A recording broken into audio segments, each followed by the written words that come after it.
ताजा निष्पक्ष खबरों के लिए कहीं नहीं है आपको जाना। प्रतिपक्ष संवाद का काम है सच्चाई आप तक पहुंचाना। नमस्कार, प्रतिपक्ष संवाद देख रहे हैं आप। आपके साथ मैं हूं मीनाक्षी रजत। खबर सबसे पहले अल्मोड़ा से, जहां द्वारहाट के विधायक महेश नेगी ने शिकायत करते हुए बताया है कि उन्हें एक अज्ञात व्यक्ति ने फोन पर धमकी दी है। इतना ही नहीं, उनसे फोन पर फिरौती के तौर पर 50 लाख रुपए की मांग भी की है। द्वारहाट के विधायक महेश नेगी को अज्ञात व्यक्ति ने फोन पर बदनाम करने की धमकी दी है और बदनामी से बचने के लिए 50 लाख रुपए की मांग की है। इस बात की जानकारी आज सुबह खुद द्वारहाट विधायक महेश नेगी ने अपने सोशल मीडिया के जरिए दी है। वहीं विधायक नेगी द्वारा अल्मोड़ा के वरिष्ठ पुलिस अधीक्षक को पत्र लिखकर आवश्यक कार्यवाही करने की बात कही गई है। कहना है कि ये एक बहुत अफसोसजनक बातें हैं। इन पहाड़ों के अंदर, पहाड़ों की कंदराओं में भी इस तरीके की ब्लैकमेलिंग यहाँ पर हो रही है। मेरे को लगातार फ़ोन आ रहे थे, जिसकी मैंने एफआईआर करी है और उसमें डीजी पुलिस उत्तराखंड को और एसएसपी अल्मोड़ा को सूचित करते हुए थाना द्वारहाट में जो है उसकी एफआईआर भी कर दी गई है। और मेरा काम, मुझे 50-60 लाख रुपए में डील करने की बात उसमें कही जा रही है।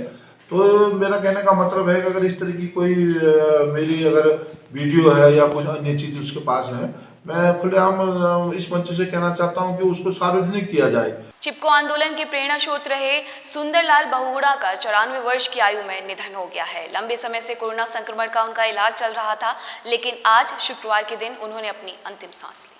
चिपको आंदोलन को मंजिल तक पहुंचाने वाले सुंदरलाल बहुगुणा का शुक्रवार को निधन हो गया। उनके निधन पर पर्यावरण संरक्षण पर कार्य करने वाले एक महान योद्धा को देश ने खो दिया है।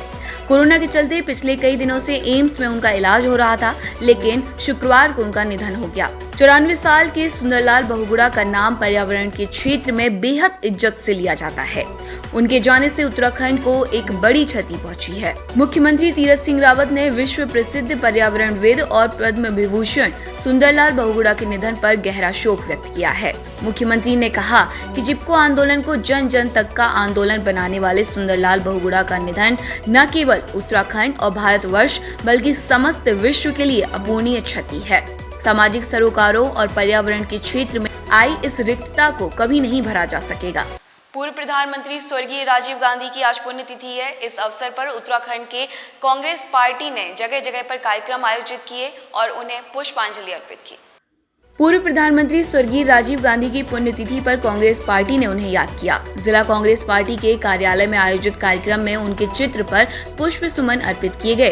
पूर्व प्रधानमंत्री को याद करते हुए कांग्रेस नगर अध्यक्ष पूरन सिंह रौतेला ने कहा कि इंदिरा गांधी की हत्या के बाद 1984 से 1991 के बीच राजीव गांधी देश के सबसे युवा प्रधानमंत्री रहे और इन 5 वर्षों में ही इस युवा प्रधानमंत्री ने अपने कार्यों से देश की जनता के दिलो दिमाग में अमिट छाप छोड़ी। वहीं हल्द्वानी में किसान मोर्चा के प्रदेश महासचिव वरुण प्रताप ने उत्तराखंड कांग्रेस प्रदेश प्रभारी देवेंद्र यादव और उत्तराखंड किसान कांग्रेस कमेटी के प्रदेश अध्यक्ष सुशील राठी के निर्देशानुसार जरूरतमंद लोगों को मास्क और अन्य आवश्यक वस्तुओं का वितरण किया।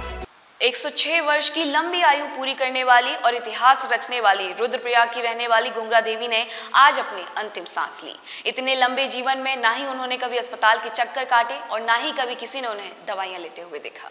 रुद्रप्रयाग उत्तराखंड की रहने वाली गुंगरा देवी का आज स्वर्गवास हो गया। कुछ दिनों से हल्की फुल्की बीमारी थी, लेकिन कोरोना को अपने नजदीक भी उन्होंने फटकने नहीं दिया। एक लंबी उम्र, 106 वर्ष की आयु पूरी कर जिंदगी जीने की एक कला और इतिहास सिखाकर चली गई। अपने अंतिम समय तक भी पूर्णतः दिमागी रूप से चेतन थी। गुंगरा देवी ने यही सिखाया, जिस व्यक्ति की चेतना जागृत है उसे चाहे लाख बीमारी भी हो तो वो लंबा जी सकता है। दादी न कभी अस्पताल गई, न कभी किसी ने उन्हें दवाई खाते देखा, न जीवन में कभी कोई ऑपरेशन हुआ, हमेशा साधारण जीवन जिया। दादी रुद्रप्रयाग जनपद की सबसे बुजुर्ग महिला थी। वो पिछले चुनाव में प्रथम मतदाता रही हैं। ये बहुत जीवट और स्वाभिमानी महिला थी। प्रथम विश्व युद्ध के दौरान गुंगरा देवी का जन्म हुआ। द्वितीय विश्व युद्ध को भी सुना और महसूस किया।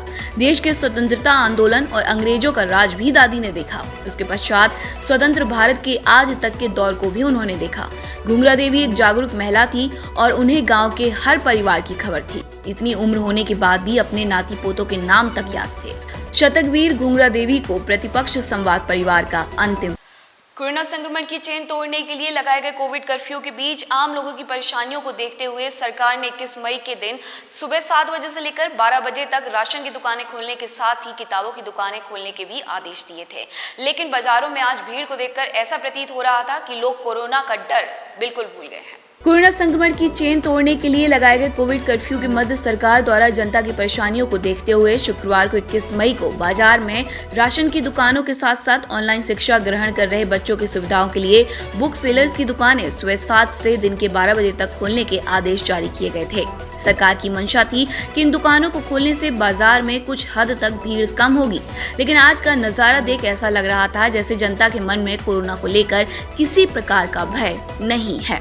बाजार में उमड़ी भीड़ इस बात का प्रत्यक्ष प्रमाण दे रही थी कि वह सामान लेते समय ना तो सामाजिक दूरी का पालन कर रहे थे, ना ही कोविड की गाइडलाइन को मान रहे थे। ऐसे में दुकानदार भी इन सब नियमों को अनदेखा करते हुए नजर आए।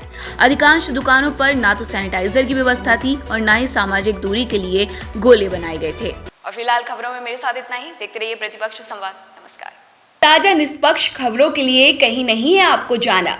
प्रतिपक्ष संवाद का काम है सच्चाई आप तक पहुंचाना।